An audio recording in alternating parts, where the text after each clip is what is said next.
Buenas noches, muchas gracias por la invitación y felicitaciones a los organizadores por este evento que es muy nutritivo para todos. Entiendo que todos son hidrogeólogos o dedicados a ramas afines. El trabajo que voy a presentar no se alinea demasiado con el título del Congreso, pero al final lo que quiero mostrar son unas estadísticas bastante gráficas de cómo ha ido evolucionando el agua en el Perú y el gran temor de que nos ponen todos los días en los diarios de que se nos va a acabar el agua, ¿no? Tienen sentido y no tienen sentido. Por eso el título es: el agua en el Perú es abundante, pero a la vez escasa. Estos son datos de la Autoridad Nacional del Agua. Voy a hablar bastante sobre hidrología superficial, un poco sobre agua subterránea, porque la mayoría son hidrogeólogos, creo que no hay que enseñarles mucho.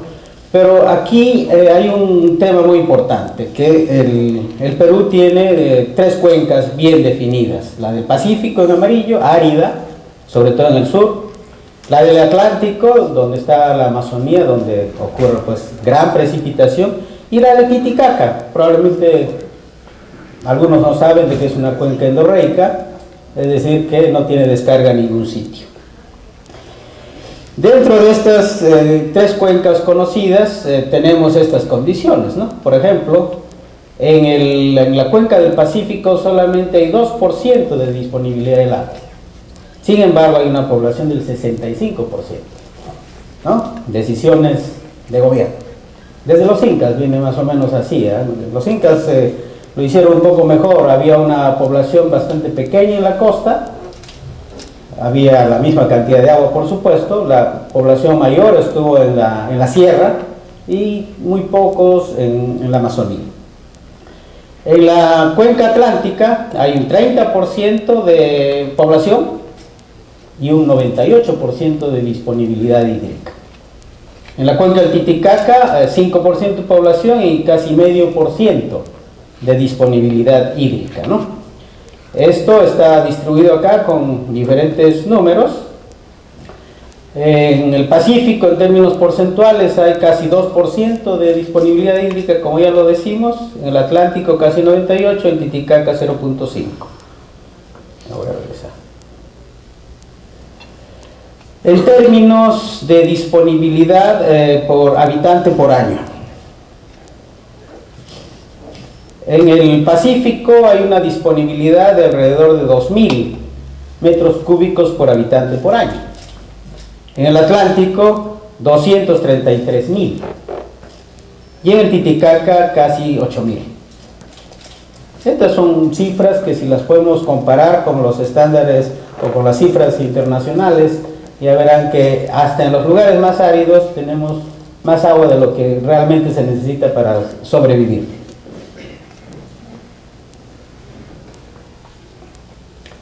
¿Cómo se utiliza el agua en el Perú?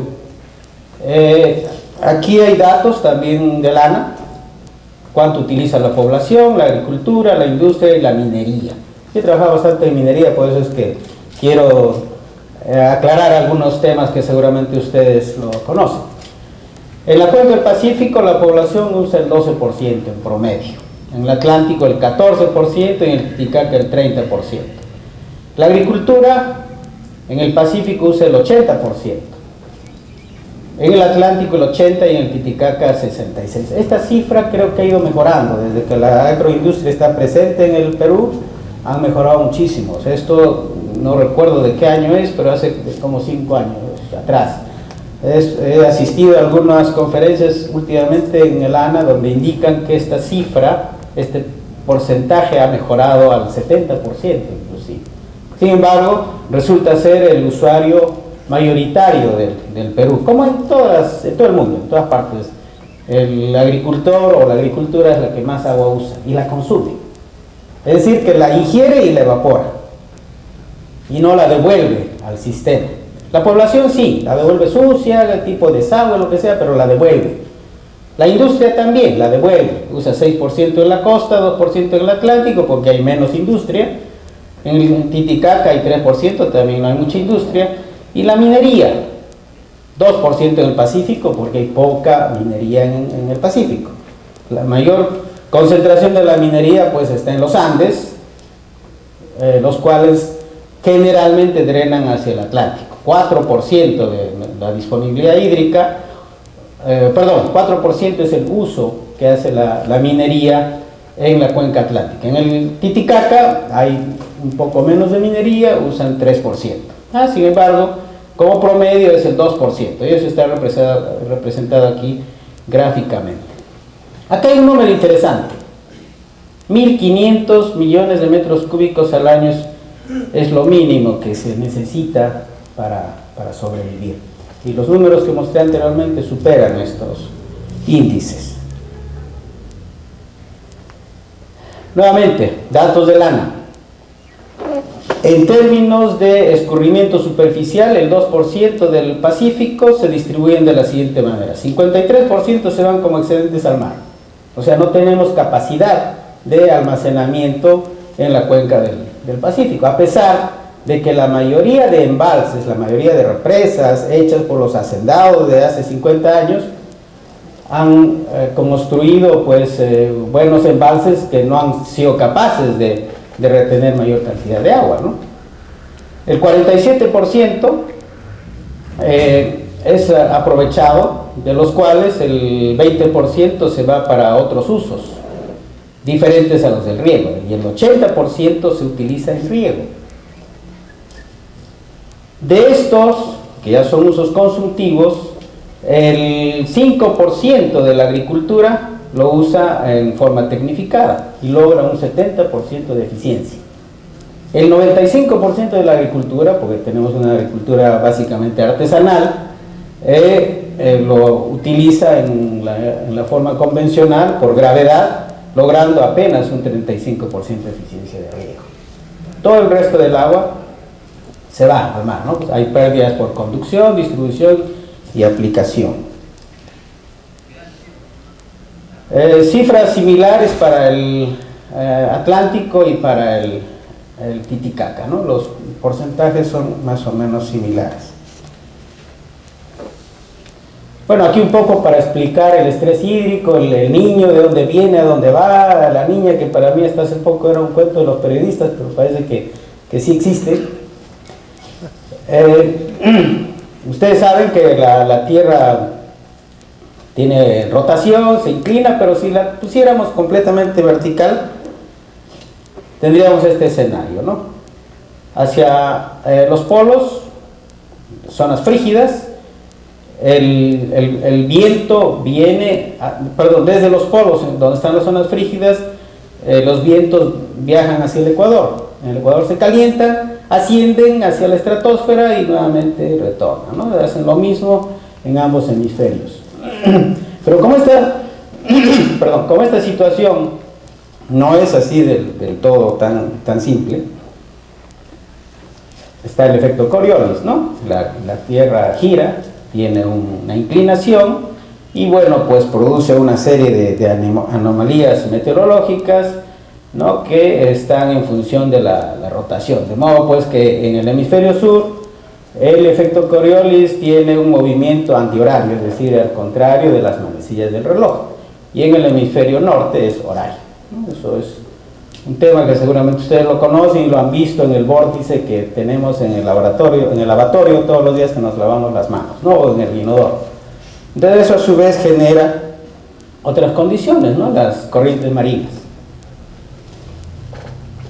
Y aquí está la famosa corriente del Niño, que sin temor a equivocarme, el nombre se le puso en las costas de Piura, cuando este fenómeno se aproximaba a las costas del Perú, más o menos en diciembre, cerca de la Navidad, y de ahí viene el nombre del Niño.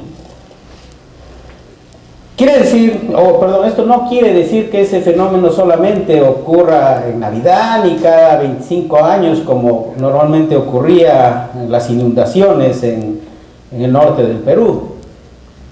Y esto es histórico, pues el señor de Zipán se quedó enterrado por una inundación de estas, y muchas de las huacas que tenemos en el Valle de Lima y en los demás valles han quedado sepultados por el fenómeno del Niño, ¿no? Sino que es una corriente que se mueve todos los días en esta dirección. Pero cuando se acerca al Perú, causa estragos. Cuando se acerca a las costas, perdón, causa estragos. Cuando se aleja, pues todos felices. La corriente del Niño tiene este movimiento preferencial porque aquí delante tenemos una fosa muy profunda, más profunda que los Andes. Los Andes tienen en promedio 6 kilómetros de altitud, pero aquí en esta fosa tenemos como 10 kilómetros de profundidad. Es el tema de la placa de Nazca, pues, ¿no? Que penetra contra el continente y eleva a los Andes, ¿no? Y por eso es que hay una corriente fría proveniente del sur que viaja por este canal, digamos, hacia el norte, ¿no? Entonces, lo que está por debajo, porque las aguas frías, como tienen mayor densidad, se van al fondo. Entonces, por debajo de esta gran fosa que tiene 10 kilómetros de profundidad, viaja la corriente de Humboldt, cargada pues de mucho plancton y muchos nutrientes hacia el sur, hacia el norte, de sur a norte. Y por superficie viaja la corriente del Niño, que son aguas cálidas, en la misma dirección. Entonces por ahí había algún concepto de que este movimiento es inverso, que las aguas cálidas viajan hacia el sur. No, pues porque el efecto Coriolis lo ordena así y así tiene que ser. Entonces esto se mueve de esta manera.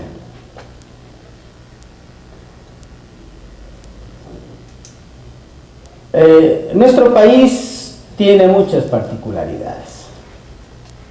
Es rico en todo y en meteorología también. Es diverso. Aquí hay un mapa mundial donde pueden ver hacia ambos hemisferios. Aquí tenemos la línea ecuatorial.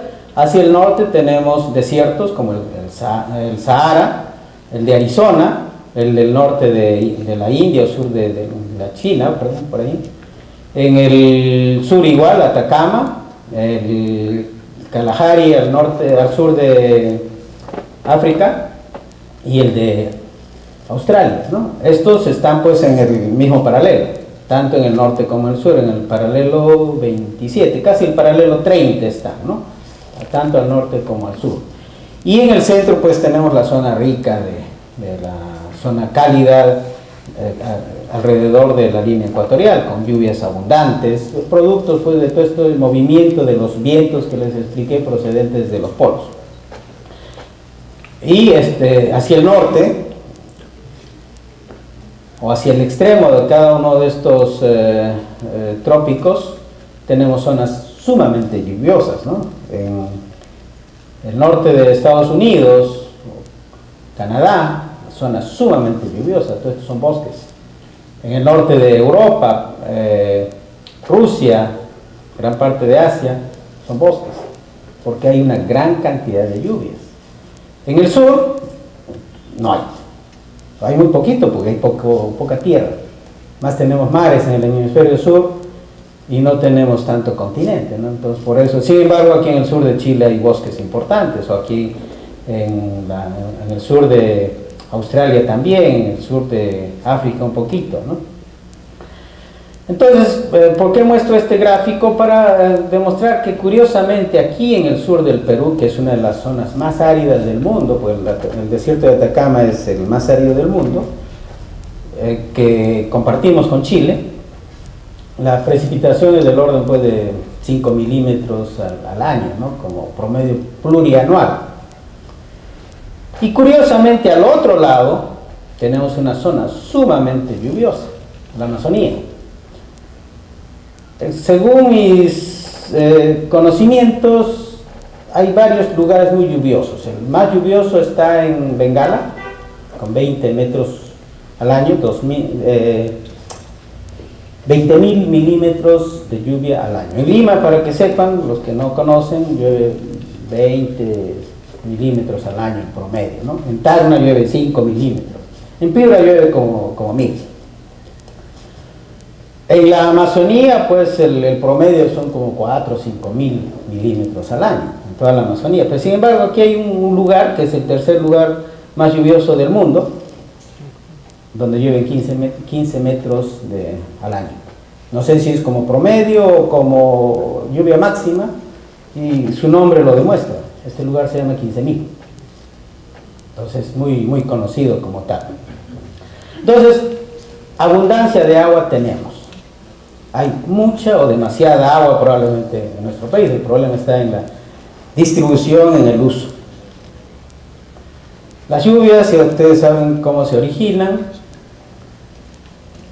En el Perú tenemos esta condición, unas lluvias orográficas que provienen generalmente del Atlántico, o mayormente del Atlántico, y se encuentra con esta barrera inmensa que tiene más de 5 kilómetros de altitud, que se llama los Andes, que no puede pasar, ¿no? Las lluvias procedentes de la Amazonía no logran pasar esta gran barrera, y lo poco que pasa se precipita en nuestras cumbres. Por eso el río Rímac tiene agua, porque su cuenca receptora está en las cabeceras, no está en la costa no llueve solamente 20 milímetros al año, ¿no? Entonces de ahí viene. Sin embargo, en la costa tenemos los huaicos, que son famosos, pues ya también causados por el fenómeno del Niño, ¿no? Normalmente en la costa lo que tenemos son estas lluvias que nos muestran una nubosidad permanente durante estos meses, que es la época en que más llueve, ¿no? En estos días se supone que debe llover más que en todo el año. ¿Por qué? Porque tenemos una gran nube que está esparcida en toda la costa. Cuando uno sale del aeropuerto, sube unos cuantos metros encima y ya ve una sábana encima. Esa sábana apenas tiene pues 500 metros, 1 kilómetro de espesor, que se extiende hasta Chosica, ¿no? Uno viaja en el avión y ve unas islas. Hay una isla, es el Cerro San Cristóbal, la otra es el Cerro Amancáes, no sé cuánto, unos cuantos cerritos que aparecen ahí, que tienen un poco más de 1000 metros de altitud, que aparecen como islas, ¿no? Entonces esta nube de poco espesor pues precipita muy poco, 20 milímetros al año. Sin embargo, en el fenómeno del Niño, la corriente se aproxima y estas nubes cambian de posición. En vez de ponerse horizontales, se ponen verticales, y tienen pues un crecimiento vertical de varios kilómetros, probablemente 3, 4, 5 kilómetros de altitud, y ocupan un espacio muy pequeño y de pronto precipitan pues a chorros encima de Chosica, encima de todas las zonas donde ocurren los huaicos. Esa es la razón de los huaicos. ¿Cómo se mide la precipitación? Lo saben, acá se mide la nieve también, entonces con eso se ha podido determinar pues cuánto llueve en cada lugar, determinar pues que estas zonas son las más lluviosas. Bueno, aquí los climas que están asociados al tipo de vegetación y el famoso ciclo hidrológico, ¿no? El agua que tenemos en los continentes básicamente proviene del mar, se evapora, forma las nubes, precipita como nieve o lluvia, forma los lagos, ríos y se va al subsuelo, ¿no? Entonces hay una gran cantidad de agua subterránea. Nuestra orografía es muy especial. Esta gran barrera de más de 5 kilómetros de altitud en la zona sur tiene como 6 kilómetros en promedio, y aquí en la zona norte apenas tiene 3 kilómetros en promedio, ¿no? Aquí el paso de los vientos está casi a 5.700 metros de altitud en la frontera con Chile. En Ticlio está cerca de 5.000, y en Piura, por Olmos, está a 2.700 el paso de Cocuy, ¿no? Entonces muchas nubes procedentes de la Amazonía logran pasar acá hacia esta gran llanura, esta gran cuenca de Sechura, donde pues ocurre con mayor frecuencia el fenómeno del Niño, ¿no? Es una combinación de las corrientes marinas más el aporte de la Amazonía, porque aquí tenemos una barrera bastante baja en los Andes, ¿no? Aquí en el sur, donde está el lago Titicaca, tenemos una inmensa meseta. Estas fueron dos cordilleras, la occidental y la oriental, que dejaron una gran depresión tectónica, pues hace varios millones de años, y debido al intenso vulcanismo de los Andes, toda esta depresión se quedó llena de sedimentos, y hoy día es una gran llanura rica en litio. Aquí hay litio, tenemos nuestros perdidos salares de Atacama y todos estos que están en esta región, que son evaporitas, que dicho sea de paso son los que contribuyen a la hidrología de estos ríos, ¿no? Tenemos varios ríos como el Ocoña, el Majes, etcétera, que no tienen razón de ser. Llueve tan poco y no debían tener tanta agua. El río Majes, el río Ocoña, no debía estar descargando tanta agua al mar. Debía ser un río como el Caprina, por ejemplo. El Caprina, pues, es un río propio de esa región, donde no descarga agua. Y a propósito, Tacna es la que mejor usa el agua en todo el Perú. Es la única que no descarga una gota de agua de desagüe al océano. Después todos los demás descargamos. En Lima, los 25 metros cúbicos de agua que consumimos por segundo, cerca de 20, 22 lo descargamos al mar como desagüe. El resto felizmente se infiltra al acuífero, etc. Es decir, nos sobra agua. Y sin embargo, los políticos han decidido traer pues agua del Mantaro a través de Marca Pumacocha 1, 2, 3, 4 y no sé cuántos, o quieren desalinizar agua de mar, ¿no? Teniendo un recurso tan abundante, de ahí viene el título de la conferencia, que a la larga es mucho más barato que hacer un trasvase, que hacer una desalinización, porque tenemos la obligación de poder depurar esas aguas. Felizmente ya la tecnología y las decisiones de gobierno están permitiendo manejar mejor el agua, ya cada día hay menos desagüe en condiciones insalubres que se están descargando al mar. Pero todavía se trata el agua en condiciones más o menos aceptables y se siguen descargando al mar en vez de devolverlo hacia el sistema y ya no tener que estar importando agua de la cuenca del Mantaro, etc., ¿no? Entonces, esta condición orográfica nos ayuda muchísimo y es la que define pues gran parte. Y aquí está la gran cuenca del Titicaca, que es esta depresión que llega al lago Poopó y de ahí se evapora. Hay muchas cuencas hidrográficas en el Perú. Aquí se han hecho una división hecha por el ANA, donde están las más importantes, las han enumerado inclusive. Este es el lago Titicaca, que tiene como 250 metros de profundidad. Dentro de unos cuantos millones de años ya no va a haber el lago Titicaca, va a ser una gran meseta. Y esta es la gran cuenca del Titicaca, con los salares de Uyuni, etcétera, ricos en litio y en evaporitas. La hidrología, ¿para qué nos sirve, no? En términos generales, para el hidrogeólogo, pues le sirve básicamente para determinar cuánto de agua se infiltra al subsuelo y cuánto de agua se puede recargar. Pero por lo demás la hidrología tiene diferentes usos, y esto generalmente yo lo pongo cuando hago mis exposiciones en las universidades, porque hay muchos universitarios que algunos son abogados, etcétera, entonces hay que hacerles entender el tema de los periodos de retorno, ¿no? Entonces creo que esto está de más acá en esta clase. Aplicaciones de la hidrología en la ingeniería son muchas, ¿no? Para cálculo de sequías, el famoso balance hídrico que lo explicaron los dos expositores anteriores, diseño de embalses, aprovechamiento hídrico, que es creo que lo que nos preocupa a todos y lo que es una actividad del futuro, que tenemos que ser muy imaginativos, muy inventivos para poder manejar mejor el recurso, y es la parte central de nuestro tema. Control de inundaciones, no hay mucho acá felizmente, protección de riberas, etc.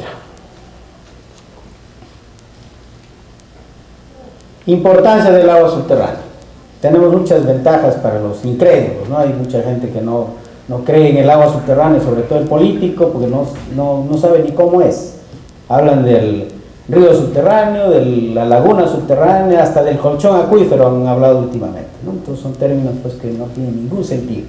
Probablemente un karst, para los que sepan de acuíferos kársticos, sí tenga sentido el río subterráneo, ¿no? Pero después el agua subterránea para mucha gente pues no tiene ni idea de lo que es. Incluso el político quisiera fotografiarla y convertirla en votos, ¿no? Entonces eso no es posible, entonces por eso no le interesa desarrollar el agua subterránea, más le interesa obras visibles tipo el tren eléctrico aéreo que está funcionando, no le interesa mucho el tren eléctrico subterráneo donde no va a conseguir votos, ¿no? Con la disculpa de los políticos si hay alguno acá. Entonces, las características ventajosas del agua subterránea son porque ocupan el 95% más del agua dulce utilizable está bajo la superficie del terreno. Es el único recurso disponible en zonas desérticas, y Tacna lo demuestra. La ciudad de Lima se abastece de más del 50% de agua subterránea. 25 metros cúbicos entran al sistema, 9 salen de los pozos tubulares y 6 provienen del túnel Grato, un túnel que han hecho los mineros de 15 kilómetros de longitud de San Mateo, y de ahí sale agua de alta calidad. Y en el portal del túnel hay una fábrica que se llama San Mateo. Hay menores pérdidas por evaporación, no están expuestas a evaporación. Hay menor exposición a la contaminación, su disponibilidad es menos afectada por las variaciones climáticas, porque está dentro de un reservorio que no está expuesto a estos problemas. No hay pérdida de la capacidad de almacenamiento, es decir, si hablamos de recarga, pues podemos estar pensando en almacenar agua, sembrar agua y cosechar agua en el subsuelo. La temperatura del agua es constante, es un recurso bastante constante. Su composición química también es bastante constante, ¿no? Pero eso no quiere decir que todas las aguas subterráneas sean puras. Pues acá hablamos mucho del agua mineral o mineralizada, de las aguas termales, que muchas de ellas pues tienen exceso de minerales que superan pues los límites permisibles. No tiene turbidez ni color, y no necesita su purificación siempre y cuando cumpla con los parámetros, ¿no? Es decir, se puede utilizar directamente. Al respecto se ha avanzado muchísimo, en el Perú se ha hecho mucho trabajo, sobre todo en las áreas rurales, donde originalmente en el manantial iban y la gente lavaba la ropa, y iban los patos, los animales domésticos a jugar, y pues era un centro de contaminación, patógena sobre todo. Entonces se ha hecho algo tan simple como cerrar el acceso a las personas, poner una caja de concreto para que nadie pisotee el manantial y conducirla directamente a través de una tubería hacia la población. Funciones, agua potable. Entonces en eso se ha trabajado muchísimo, se ha avanzado también en lo que son las letrinas, etc. Entonces creo que la educación está avanzando lentamente. Yo he visto cambios muy importantes en los últimos 20, 30 años. Sin embargo, hay mucho por hacer. La distribución global del agua. En la Tierra, el 97% es agua que está en los océanos, agua dulce solamente hay 3%. De ese 3%, en el hielo hay 69%, tanto en los casquetes andinos y en los glaciares de los polos, ¿no? Y como agua subterránea hay 30%, que es una cantidad muy grande. Y sin embargo, en los ríos y otros hay solamente 0.9%, es decir, casi 1%, ¿no? Entonces, de eso, en los lagos hay 87%, en los pantanos 11% y en los ríos solamente 2%, ¿no? Y sin embargo, mucho hablamos de que el único recurso disponible es el río, ¿no? Muchos nos asusta de que se va a acabar el agua, se va a acabar el agua. Lo que se va a acabar es la calidad del agua. Hay unas desventajas del agua subterránea.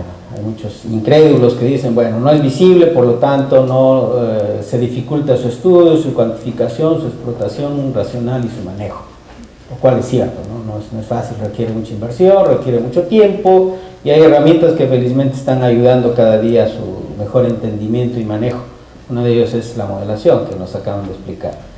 En muchas regiones las rocas contienen suficiente porosidad o permeabilidad para proporcionar la cantidad de agua requerida. Entonces es lo primero que hay que evaluar, si el suelo es suficientemente permeable como para tener capacidad de almacenamiento.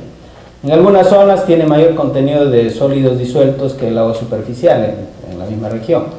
Falta mucho personal capacitado, pero veo que esta información de hace 5 años creo que está desactualizada, porque veo muchos concurrentes acá. Hace 20 años éramos creo que 200 hidrogeólogos, hoy día creo que somos más de 4.000, entonces se ha evolucionado y faltan datos.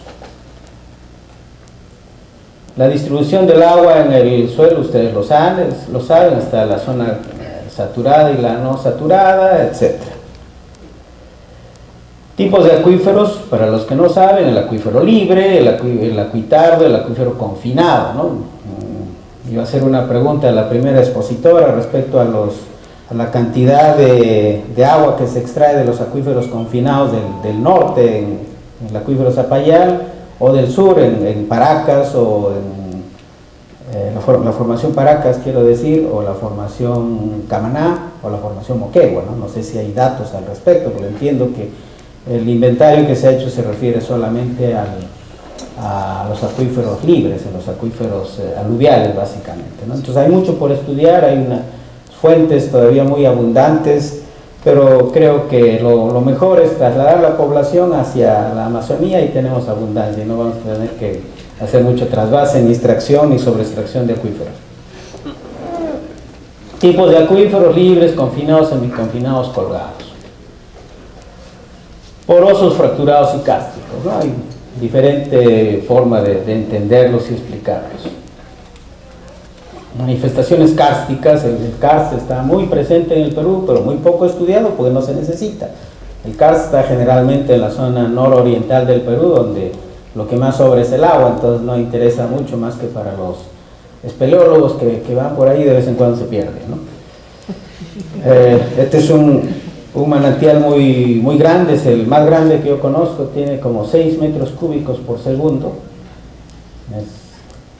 Está precisamente debajo de la Cueva de las Lechuzas, en Tingomarí, y mucha gente cree que es un río. Entonces, agua subterránea que tiene ciertas características, es agua que tiene pues una gran cantidad de carbonato disuelto, por eso esta coloración. La morfología kársica, de lo más inimaginable, uno puede elucubrar muchísimo en decir cómo está dentro la morfología. Es más difícil de entender, de modelar que los demás acuíferos. Las fuentes de recarga y descarga son estas, y básicamente pues dependen de las superficies abiertas. Los manantiales son una expresión de la descarga. Los bofedales son alimentados por los manantiales. Hay conceptos a veces erróneos de que el bofedal es el acuífero, ¿no? El bofedal es la chacra, es el usuario del agua, cuya fuente de abastecimiento es el manantial. Pues hay errores de ese tipo que como hidrogeólogos tenemos que ir corrigiendo, ¿no? El agua se extrae por pozos de bombeo que mayormente están instalados en el Perú. En el Perú la mayor concentración de pozos está en la costa, creo que superan los 10.000 pozos en toda la costa. En la sierra me atrevo a decir que no habrán más de 1.000 pozos. En la selva hay un poco más, porque a pesar de la abundancia de agua, hay muy poca o casi nada de agua potable disponible. Entonces lo mejor es hacer una perforación en cualquier sitio de la selva y encontramos agua con mucha facilidad. Entonces probablemente la población de pozos en la selva esté alrededor de los 2.000, 3.000.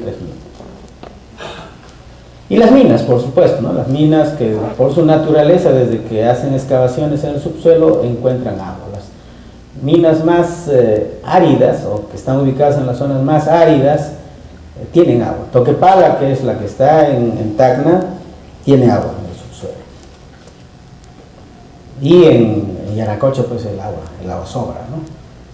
Si yo llevara Yanacocha a Tacna y Toquepala a Cajamarca, las situaciones serían completamente diferentes. Entonces ese es uno de los temas que hay que enseñar, difundir, ¿no? El cajamarquino cree pues que todo el Perú es verde, ¿no? Y el tacneño cree que todo el Perú es árido. Entonces, si pudiéramos intercambiar esas culturas, conocimientos, seguramente los resultados serían diferentes. Manantiales hay diversos, de todos. Estos son los manantiales de Maras, hay en Cusco, muy bonitos. Hay geysers en Calacoa, las cabeceras de Tía María, que son los que están contaminando el río Tambo en la zona de Chucarapi, de Cocachacra, y que se pueden aislar muy fácilmente para poder mejorar la calidad del agua. Los bofedales, que son recursos hidromórficos muy especiales, son pantanos que, como cualquier otro, Su particularidad es que está encima de los 3.800 metros sobre el nivel del mar, que son zonas ricas que merecen cuidar, ¿no? Y creo que es parte de nuestro trabajo entenderlos y cuidarlos, porque todos los días, así como se están deforestando bosques, se están destruyendo bofedales. Y por ahí las autoridades, incluido el ANA, tienen mucha razón al denegar un permiso para hacer una relavera, para hacer una carretera, para hacer un canal, porque se deterioran estos recursos muy valiosos. Bueno, hay una interacción entre el agua superficial y el agua subterránea que también es necesario conocer para su mejor aprovechamiento.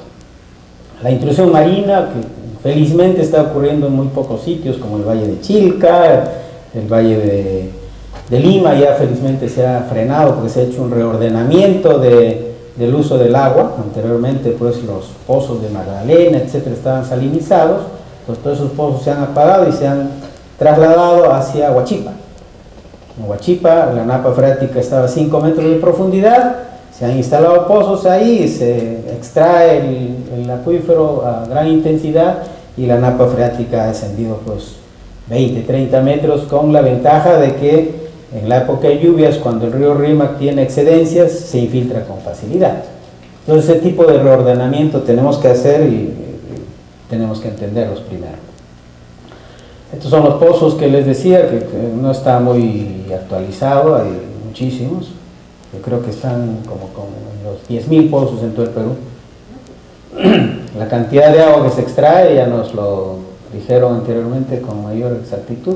Y bueno, aquí hay un tema bien importante que esto sí seguramente va a ser fuente de trabajo de los próximos años o décadas, sobre todo en Lima, ¿no? En Lima y en muchos lugares donde hay una explotación intensiva del agua subterránea, básicamente en la costa, en los valles de la costa, ¿no? Todavía tenemos residuos domésticos expuestos, todavía hay sustancias industriales que se están metiendo al desagüe o han hecho pozos en el patio de algún sitio y ahí están descargando, porque no hay una buena fiscalización para poderles exigir que los colecten y puedan hacer una sola planta de tratamiento, es decir, no tenemos un parque industrial. Para solucionar ese problema deberíamos tener un parque industrial donde todos estén obligados a descargar sus aguas a un solo sitio y hacer probablemente una sola planta de tratamiento. Entonces, la vulnerabilidad del acuífero costero, sobre todo, es un tema que nos va a dar mucho trabajo hacia adelante, ¿no? Los residuos sólidos todavía siguen siendo depositados sin ningún cuidado, con la premisa de que en la costa no llueve, que en Lima solamente llueven 20 milímetros al año. El botadero más grande del Perú, que está ubicado en Huachipa, tiene estas características, ¿no? Donde hay una pluma de contaminación que está descargando el río Rímac.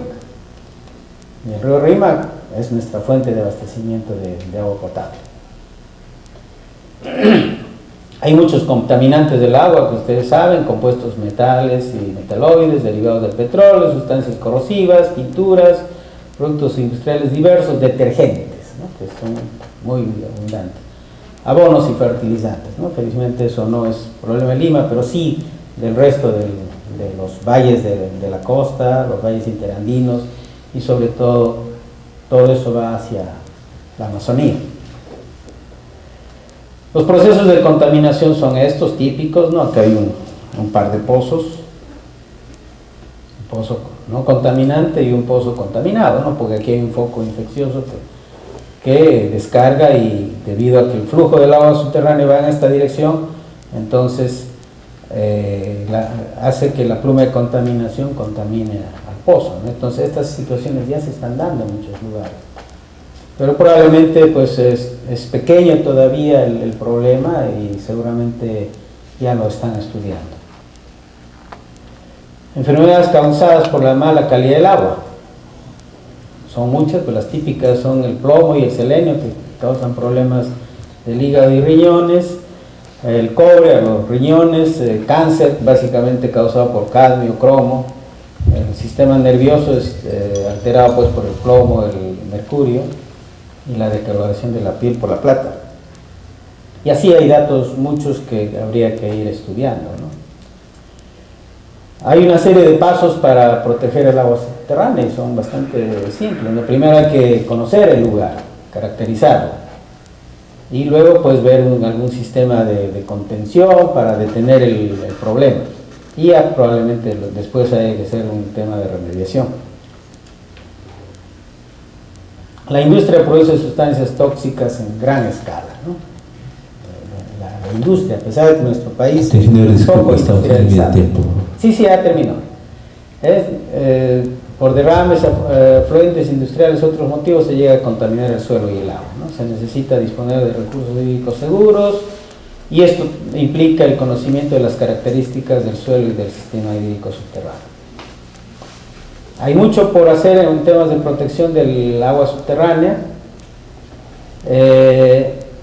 y la minería, por ejemplo, está trabajando mucho en el tema de la recirculación. La minería recibe el agua limpia y la descarga limpia. Muy pocas actividades hacen eso en el Perú.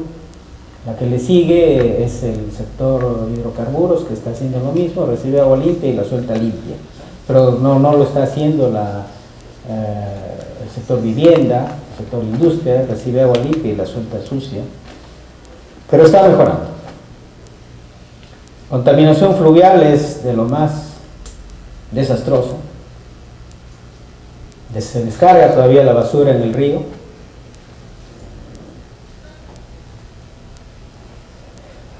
En la selva los niños conviven con la basura y el desagüe. Los lagos también están en proceso de contaminación. El lago Titicaca. Pero en ciertos lugares, ¿no? Por eso requiere educación. Yo creo que el gran problema, y cuando dije escasez de agua, el título de mi conferencia, me refería a eso, ¿no? A la escasez del conocimiento para el manejo del agua. Entonces, no debemos hacer esto. No debemos hacer esto. O sea, no se trata de limpiar el agua, se trata de no ensuciarla. Entonces, es mucho más fácil no ensuciarla que limpiarla. Entonces, ahí tenemos mucho trabajo que hacer en términos de cultura del agua. Contaminación marina, ni se diga. Lo mismo. Ya hay descargas de vertimientos de aguas residuales, pues, que son ríos que descargan al mar. Está mejorando muchísimo. Bueno, y felizmente ya hay buenas noticias. En Lima ya se está logrando depurar entre el 80 y 90% del agua residual mediante estos nuevos proyectos de la Taboada, la Chira, etc. Es todo, muchas gracias.